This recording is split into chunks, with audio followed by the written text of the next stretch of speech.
स्वामी जी अब ज़रा सा थोड़ा सा और आगे बढ़ते हैं। रीढ़ की हड्डी के बाद गर्दन, कंधा और पीठ में, ये इन तीनों पार्ट्स में स्वामी जी दर्द जो है बड़ी कॉमन सी बात है, लेकिन धीरे धीरे ये फ्रोजन शोल्डर में तब्दील हो जाता है, पूरा कंधा जाम हो जाना, फिर सर्वाइकल जैसी परेशानी में तब्दील हो जाती है, और फिर ज़िंदगी में दर्द ऐसा हो जाता है कि बस दर्द ही दर्द रहता है और उसके साथ कुछ गोलियां जेब में चल रही होती हैं, उन्हीं के सहारे ज़िंदगी कटती है। तो स्वामी जी ये गर्दन, कंधा, इन सारे दर्द से कैसे निजात मिलेगी? ये एकदम ठीक कहा आपने। और इसके लिए कुछ अलग अलग फिर बाजार सजे हुए ऑइंटमेंट्स के बाजार। मैं देखता हूँ एक बहुत पुरानी क्रीम चलती है, कहीं चोट लग जाए तो बोले ये लगा लो। अरे भैया, चोट अंदर से तुम्हारे टिश्यू डैमेज हो चुकी है, हड्डी डैमेज हो चुकी है, ये कब तक आप जो है ये लीपापोती करके कब तक गुजारा चला करोगे?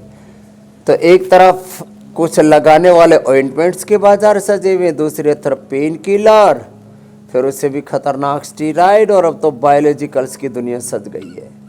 और ये सब पेन किलर्स, बायोलॉजिकल, स्टीराइड, ये तो इतने खतरनाक हैं, अंदर से शरीर को जर्जरित कर देते हैं, दिवालिया कर देते हैं। तो एक मेरुदंड के अभ्यास, मरकटासन के 2 अभ्यास बताए देखो।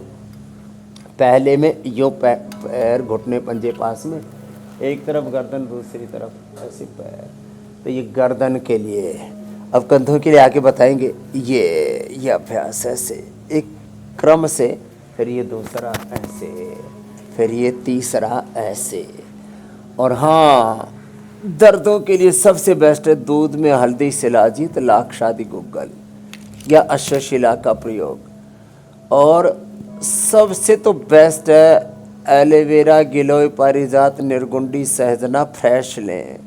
मैंने कितने लोगों को, हजारों ने, लाखों, करोड़ों लोगों को दर्दों से उभारा है, यही सब करवा करके। ये लो। और हाँ, एलोवेरा, गिलोय, हल्दी, एलोवेरा, गिलोय, पारिजात, निर्गुंडी, सहजना, हल्दी, फिर लहसुन का प्रयोग बताते हैं, हल्दी, मेथी, सौंठ का प्रयोग बताते हैं। अब इसके अलावा देखो, दही, छाछ, नींबू, चार, टमाटर। वैसे भी बरसात में तो दही का निषेध, तो खास करके भादों में तो दही कतई नहीं खाते, नहीं तो सर्दी, जुकाम, बुखार, वात, पित्त, कफ, त्रिदोष बढ़ने की, दर्द बढ़ने की बहुत ज़्यादा दिक्कत रहती है। तो एक तो ये अभ्यास जितने बता दिए इतने कर लें। स्वामी जी जो घरेलू नुस्खे आप बता रहे हैं, इसके लिए थोड़ा सा, इसमें कई इलाकों में अलग अलग चीज़ों का चलन है। मुझे याद आ रहा स्वामी जी, और एक बचपन में एक पेड़ होता है स्वामी जी, जिसे बेहया कहते हैं, बेहया का पेड़।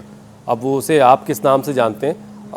कुछ जैसे पान का पत्ता होता है, उससे थोड़ा लंबे साइज़ का होता है, उसे हीट गर्म करके उस पर तेल लगा करके बांध दिया जाता था उससे। और कई बार अरंडी का पत्ता भी इस्तेमाल होता था। तो ये सारी चीज़ें वाकई कारगर हैं?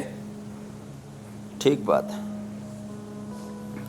सच्ची कारगर है मेरे भाई। उसे मैं छोटा बच्चा था तो मेरे को भी वात का थोड़ा सा रहता था, तो माँ एरंड के पत्तों में तेल लगा करके, रेडी का ही तेल हो तो अच्छा है, नहीं तो सरसों का तेल, तिल का तेल जो भी उपलब्ध होता है उसमें लगा करके फिर बांध देते थे, और 1 घंटे में दर्द गायब हो जाता था। ये मेरा बचपन का भी अनुभव, और अब बचपन के पार भी जा कर के, वैसे तो मैंने तो अपना योग से सब ठीक कर लिया। मैं लोगों को देखता हूँ, हम एरेंड, फिर धतूरा, और फिर आक, फिर जो आपने कहा अमरबेल, फिर निर्गुंडी, सहजना, पारिजात, ये तो जो पारिजात आदि है ना, सहजना आदि, ये तो देवताओं के वन कहे जाते हैं। देवताओं के वन में सरोवन, पुष्प, ऐसा बोला जाता है इनको, जो भगवान के अर्चना के लिए प्रयोग किए जाते हैं।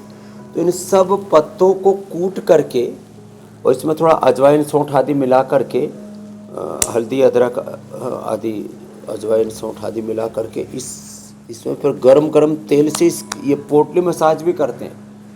तो अलग अलग ये द्रव्य है ना, इनकी महिमा तो है। इन गर्म पानी में उबाल करके इनसे झाड़ते हैं, सिकाई करते हैं नमक डाल करके, उससे भी सब चीज़ें दूर होती है। तो कंधों के लिए एक तो ये गोमुखासन, दूसरा कंधों के लिए